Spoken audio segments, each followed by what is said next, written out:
You're listening to the I Love You Keep Going podcast with George Haas. For more information, please visit our website at www.mettagroup.org. That's www.mettagroup.org. So welcome everybody. This is I Love You Keep Going. It's July 14th, 2022 at 7:38 p.m. Pacific Daylight Time. And I thought that we would have a dialogue around really the way that I think of it is the money and power side versus the community side of things.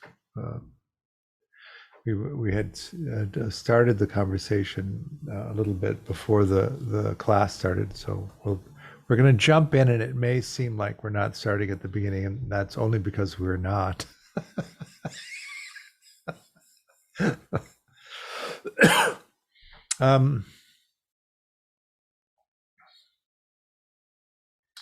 My sense of the practices, and the reason that you come to practice, is that we're seeking freedom, and the freedom that we're seeking is the freedom to understand the nature of the human condition and to see things clearly so that we can be effective in our expression of our exploration.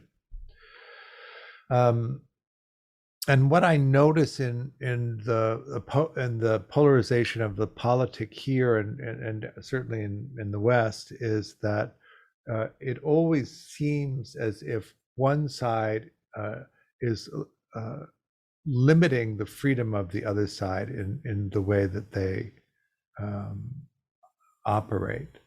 So last week we were talking about Roe versus Wade, and how the overturning of that Supreme Court precedent then results in part of the country having a restriction in the freedom to choose how they would manage their reproductive rights. This affects women, but it also affects men.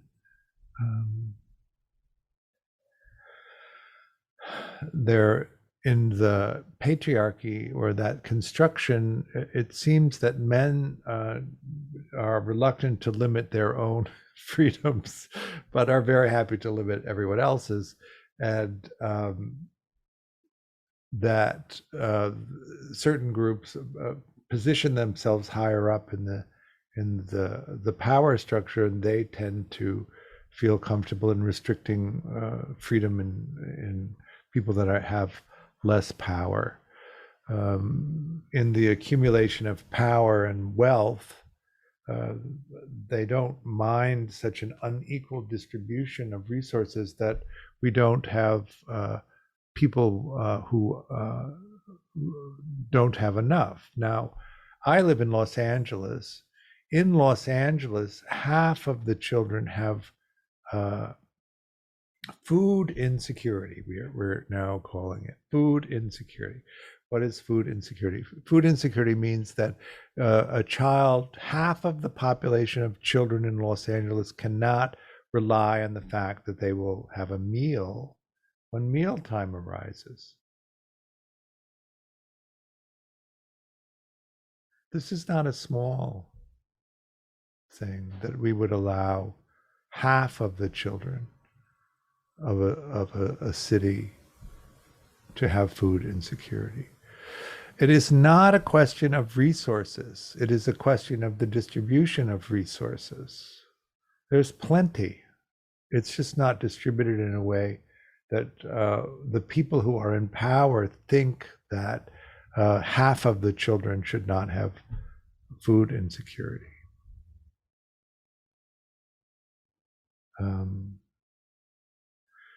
Now,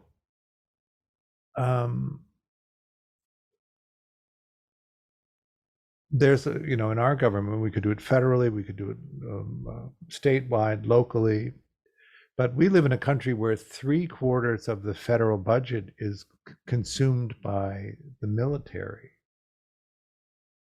So for every dollar that you pay in federal taxes, 3/4 of that money is going to support the military. And so we have this advanced military, but we don't have infrastructure that other places that don't do that have. If you've been to some other Western countries recently, what you'll notice is they don't have the homeless problem that we have. They have homeless problems, but they address it. They don't have the collapsing bridges. They don't have the rundown roads. They have trains.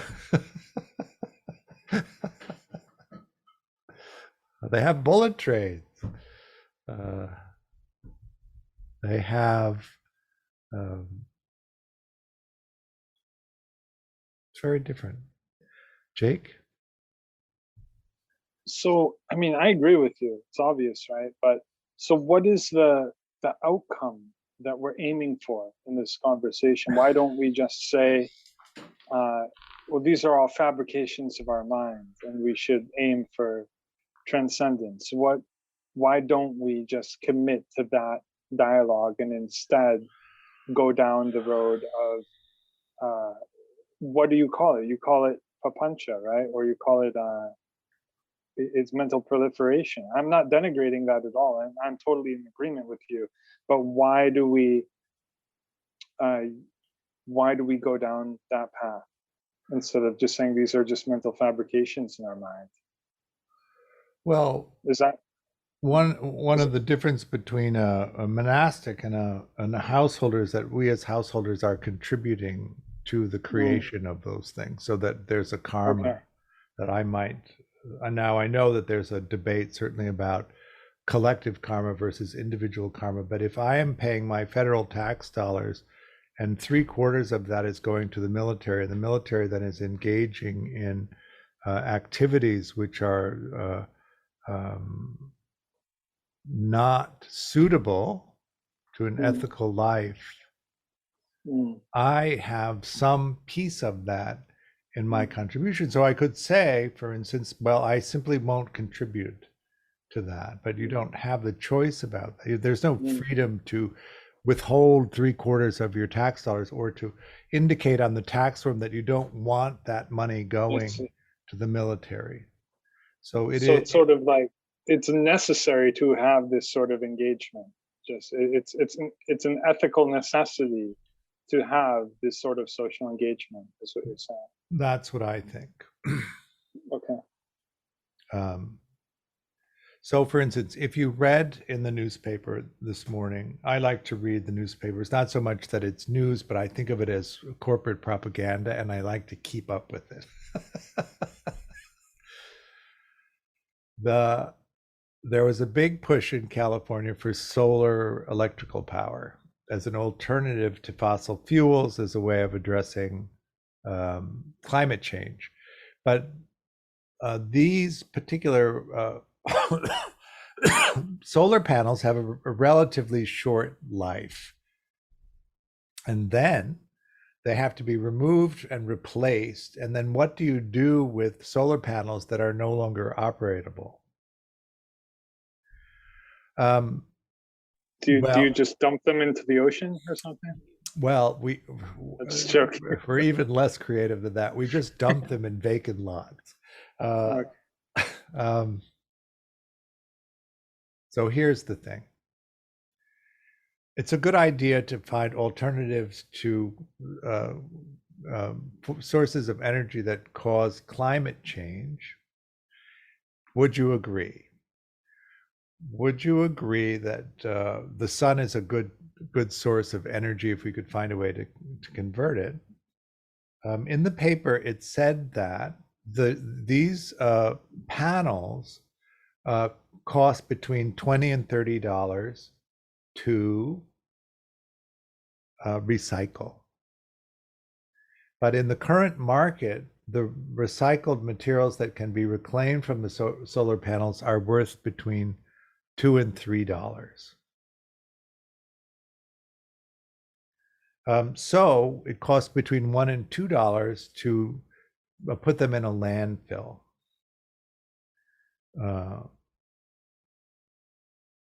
So they're all being dumped in landfills and they're not being recycled.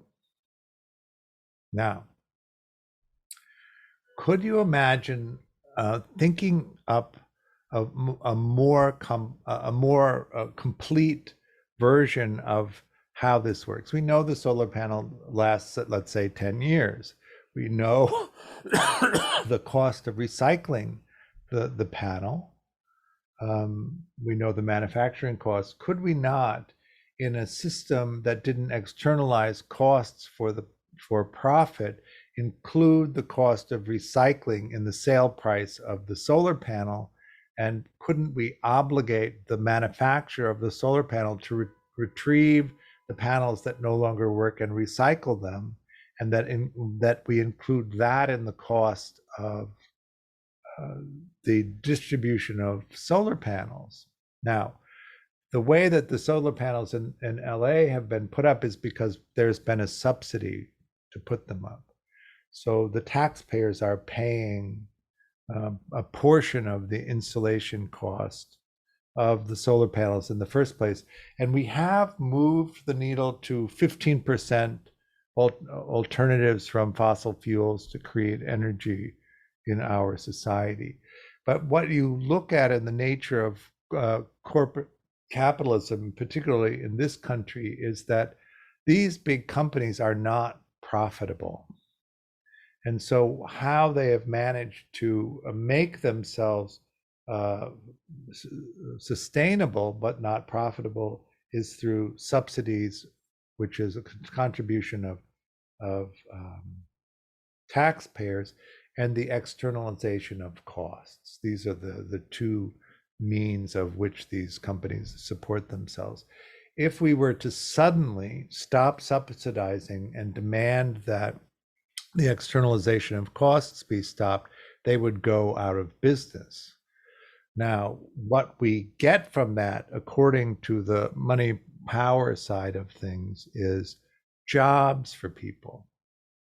But then if you pay tax dollars on your income from the job that you get from the corporation, and part of that money goes to subsidize the company that's employing you,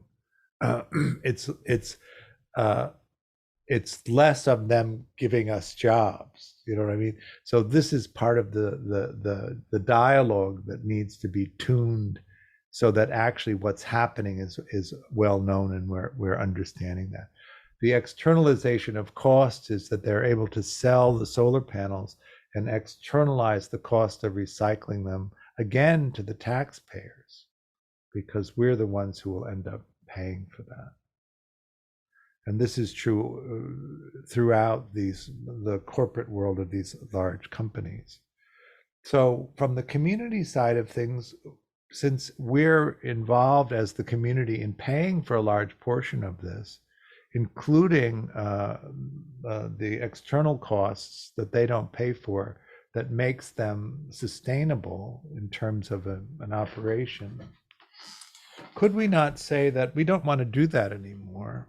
We do want to move away from fossil fuels, but we want a complete cycle where it's manufactured, the true cost of the products that you make are known, and it includes a return of the material, so that it isn't simply this expansive use of resources that are then discarded, but it's a cycle of use. So this is more what I think of as the community side, where the purpose of this is to support the well-being of the community rather than to create power and profit for a small group of people. Is that making sense in terms of defining the sides? And I think that this would be more, we would be able to do this better if we, if our government at this point wasn't so corrupted by money and power. So then, as an individual who participates in this system as a householder, who has taken an ethical stance to be of benefit to all sentient beings, how do we do this in a way that has an effect that all beings are benefiting. That's the conundrum, I think. And when we say all sentient beings, of course, we're not excluding the people of the opposition, or we're not excluding the money power people. The money power people, of course, don't all have money and don't all have power, but they have the desire for it. It's an orientation, really. When you look at the situation here, really, the way that we have it now, and particularly this hard right swing and the move into populism away from a collaborative republic, it is the desire to not feel powerless, which the understanding is that if I have power, I won't be powerless, and I won't have to have the feeling of being powerless. If I pursue wealth and support a system that rewards in an unfair way the resources that we have, and I can get in that position, then I don't have to have a lack of even the basics.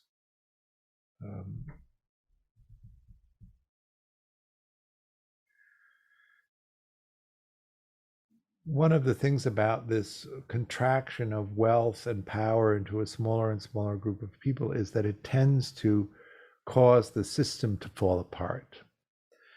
As the resources are removed from the very poor and the working people, they're less and less willing to go along with the system as it is. As the wealth and power is concentrated and there's more resources to provide force to maintain the public order, the greater the distress is in the lower end of distribution.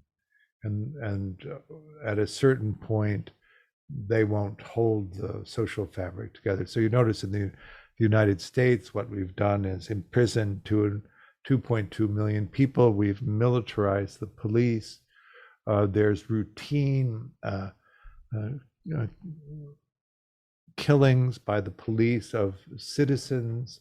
All of that stuff creates this climate of order, but at such a great expense. And at a certain point, it won't hold. And so I think that really one of the things that we're seeing now in the United States, of course, is this the order isn't holding.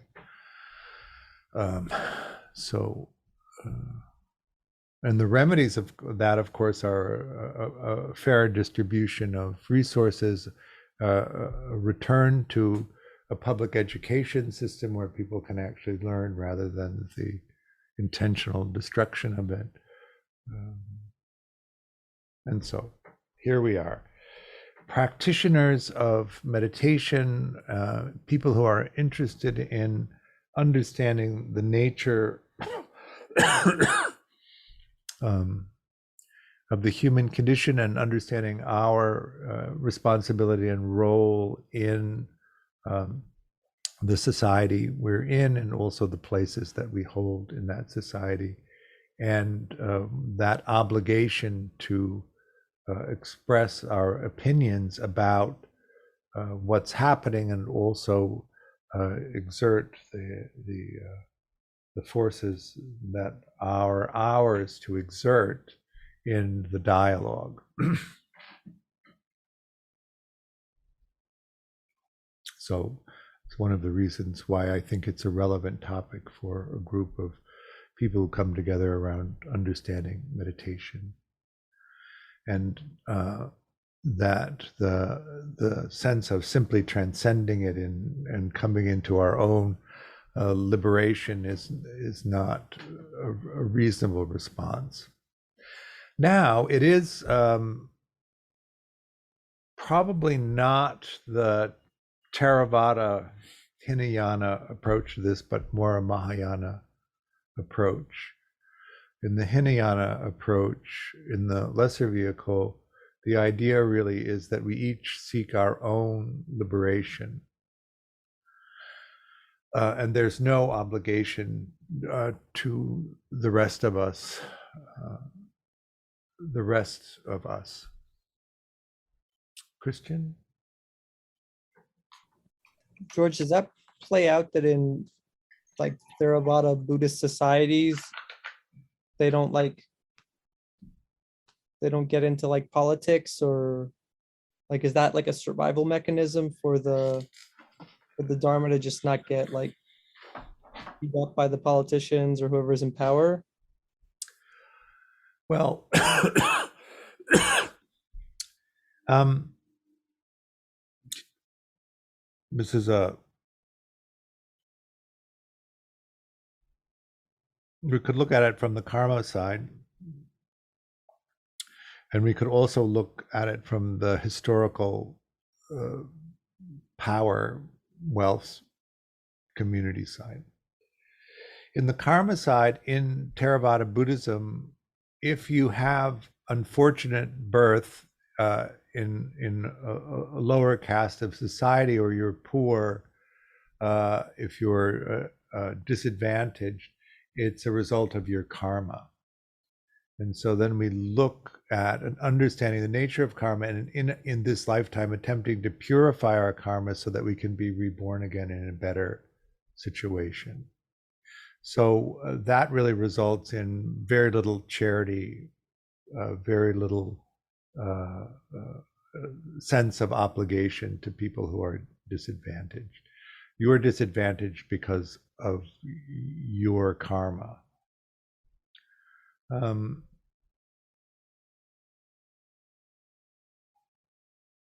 that to me feels quite cold. But then I grew up in a Judeo-Christian culture where there is an obligation for people who are better off to help the poor. There's an obligation of charity in the acculturation that I experienced, and I would guess that most of us in the West have that sense of charity. In Mahayana Buddhism, the change is this obligation to the liberation of all sentient beings. And so the Bodhisattva vow, at least as it's characterized in the West, is that we make the obligation to continue to be reincarnated until all sentient beings are liberated. But I don't notice that there's an understanding of charity in the way that the West and the Judeo-Christian societies consider it in that way. You might reflect on the Tibetan culture and the nomadic and tribal nature of a great deal of that society. But that's more the community side of things, right? If you look at, for instance, the United States was populated when the Europeans came, but it was not an agrarian, landowning, patriarchal society in that sense. It was a hunter-gatherer society. Because the patriarchal society of Europe did not value that as a system, it was discarded. The value of it was discarded, and it was simply a place that we could take, which we did. But what we do look at is a substantial population of people who were able to operate in a community-based organization, a non-hierarchical government organization, and that they were able to tend the land, and they were able to preserve it so that it was, in some sense, handed off in a fairly pristine way from generation to generation, and that they were able to do that for millennia. And we seem to be able to consume the entire planet's habitability in 200 years. Which one seems more valuable? That we have these colossal city centers, which are this extravagant use of resources for a very short period of time, And that's valuable, whereas a society that regulated its population, that regulated the terrain, that lived in harmony with the land for millennia is not valuable. We live in California. We have terrible wildfires because of the drought. But the native people, the people who lived here before we took it, did controlled burns so that they didn't have that problem. So they understood the nature of it and addressed it, and stood in bewilderment for a century as we allowed the fuel for these unbelievably intense wildfires to grow and collect, whereas they might have been managed in a different way. But that's because the wisdom of that system, that new system that came in, just completely devalued the old. Of course, I live in Los Angeles. An old house here is built in the 1980s, and they're usually tear downs because we don't preserve anything.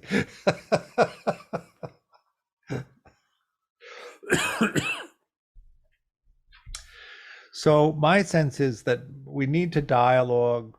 We need to talk about these concerns.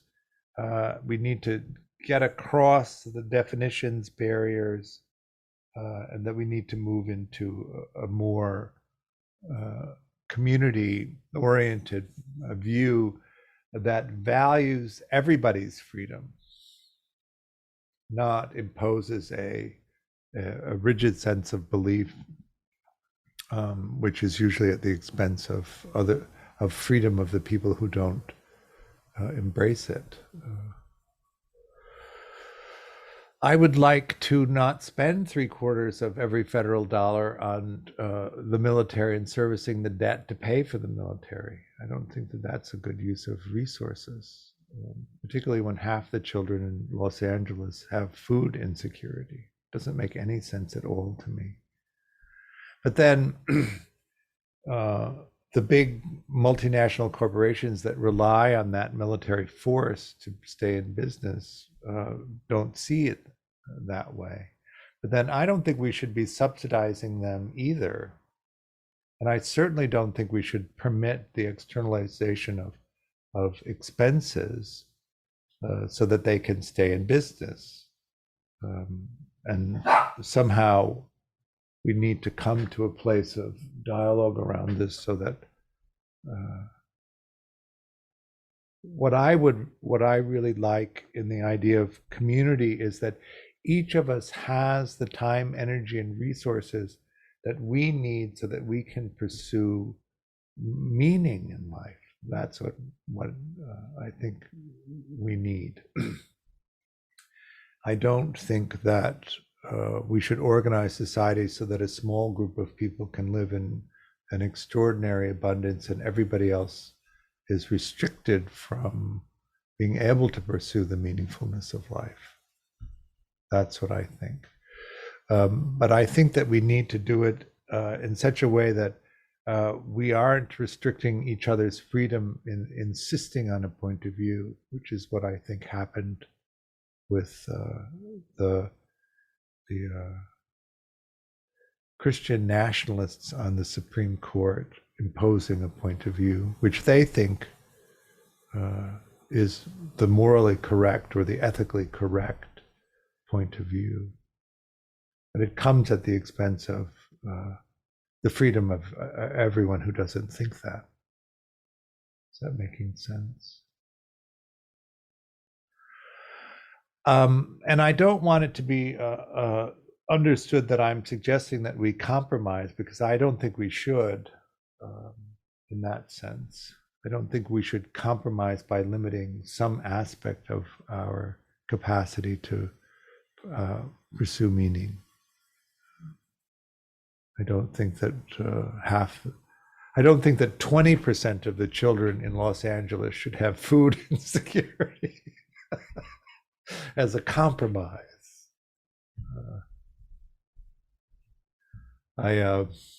We built a new bridge in Los Angeles. I don't know if you've, the 6th Street Viaduct Bridge.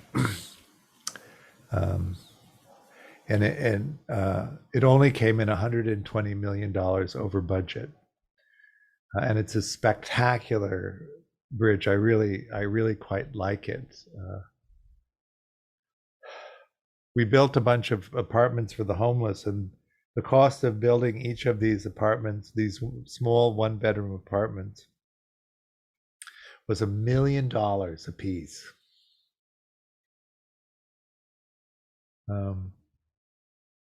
So that level of corruption, that level of greed is breathtaking. And anyway, Jake. Well, I had a question around something you just commented. You said we shouldn't compromise about our meaning making, but when we commit to practicing vipassana, isn't that also in the sense of limiting our meaning making to the experience of not self? For instance, I recently had an exercise to go through and list the most meaningful experiences of life, and I boiled it down to 5 of them. And while vipassana insight meditation was the most meaningful experience, all the other meaningful experiences were in the self experience and in the relational realm. Mm-hmm. And what do you think about, when we're pursuing vipassana or meditation, which is a kind of solitary endeavor, we do limit our ability to engage those other areas of meaning making in our life. I was just wondering if you could speak to that. How do you mean? Well, for instance, I'm in a retreat right now. I'm in a monastery, and I'm sitting here for the next 90 days in a little cell. And there's that can be meaningful, but all of the interpersonal relationships that I could otherwise be having, or other things I could be pursuing in the world, face-to-face meetings and people that I want to bond with and experiences I want to have, I can't do any of those. And so what do you think about that sort of trade-off? Is this a sort of limitation that's how do you view this sort of limitation? Well, I guess I don't see it as a limitation. I think that you're engaged in a 90-day period of practice, and then when that period is over, there's the next period. Everything is impermanent. So the practice period arises, passes, and then the next thing passes. There's no permanent elimination of any of those sources of meaning in the pursuit of only one, because it's temporary. Okay.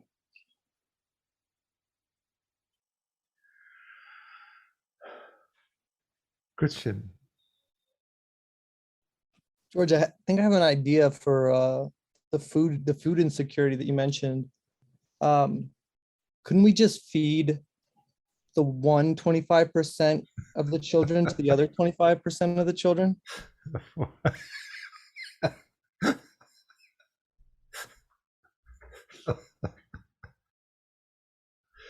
No, we can't, Christian.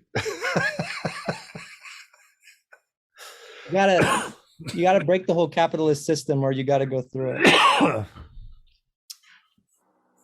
So, George, are you indicating like Mettagroup should be engaged in different types of creative endeavors to solve hunger and do community development and stuff like that as well? I'm not at the moment. Well, seems like you're going there. Well, so I think that Mettagroup is in the business, if you would, of creating a dialogue around practice and creating a sense of intention in how you show up in for yourself and also for the community. We we are asked as a community to create the means through which government operates, mainly by contributions of money. But then also we have a societal agreement that we're going to go along with the order. When the level of corruption gets to the place where it is now, we are asked they asked us through this agreement that we have to keep the order, to keep order around things that we shouldn't be keeping order around. So it's a bind to be in. Have you ever wondered how a society could engage in genocide? And have you ever thought to yourself, I would never allow that to happen in my society, in my country? And yet, if you live in the United States, we engaged in genocide and we didn't stop it. They built concentration camps along the Texas border. They took children from their parents. They didn't record who the parents were. They put them in chain link fences and let them sleep on cement floors. We did that in this country during the Trump administration. And then the children were sold through private adoption agencies to people who wanted to buy them. This is genocide. But you didn't do that, and you didn't intend towards that. I paid my taxes, and that money was used to do that. But you didn't intend, just because you had to. You're under duress. You have to pay That's taxes. what I'm saying. Yeah. But you didn't intend to harm those children.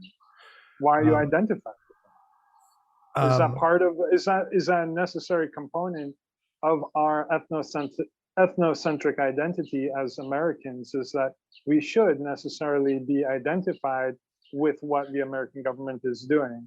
We, as a citizen who contribute to the capacity of the government to do it, have an obligation. We're obligated.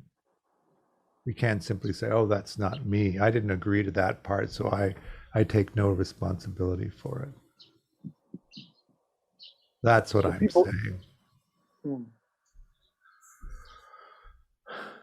Christian? Jake, I work as a bureaucrat, sort of as I think of myself as a rubber stamp for the oil and gas industry in terms of the work I do. And I think that my function in society is to kind of let the citizens around me, the politicians around me, off the hook, to feel like, well, someone's doing this work. There's some bureaucrat out there that's writing oil and gas permits, so it must be fine. I must not need to engage with this. And so then I have the citizens of the state I live in that don't really bother to get informed about this stuff.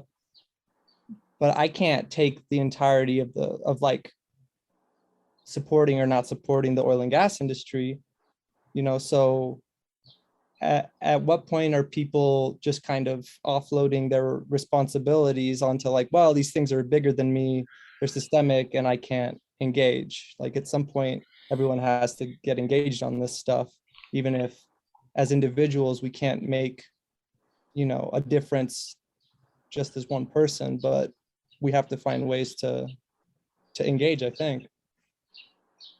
Especially because your livelihood is coming from it, in particularly. So that you feel quite responsible in that sense.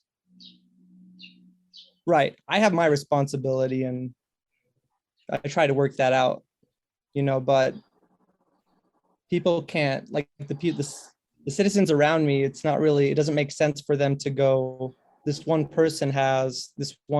group of bureaucrats has the responsibility for managing this stuff. They can vote, they can lobby their politicians, they can do a lot of things. And so like we have to understand the sort of systemic connections of our action or our inaction as individual citizens, I think. So what do we do? Why don't we do a little practice?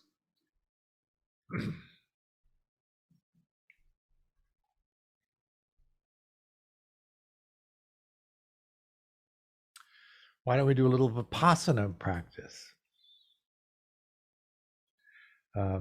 Just doing a basic see, hear, feel, and then we'll go into focus in, focus out, and just do a little bit of concentration to settle the mind before we begin.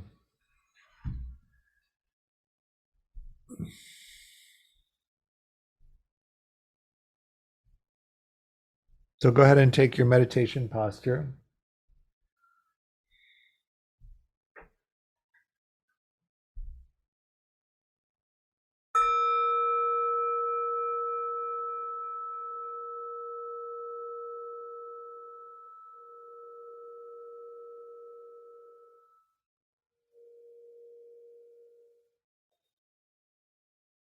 So how is that practice? Good enough?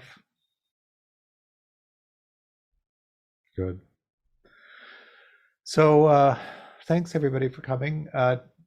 We have the second of level 2 happening, not this Saturday, but the following Saturday. We're going to start a level 2 class in September. Take a look at that. We have a residential retreat the first week of October up at Seven Circles. If you've been to Seven Circles before, I just found out this week that they're actually going to close the center because of mainly COVID.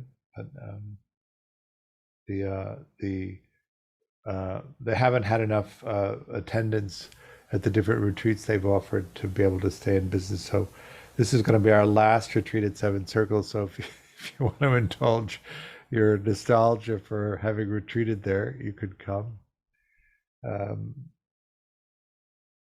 That's about it, what's coming up.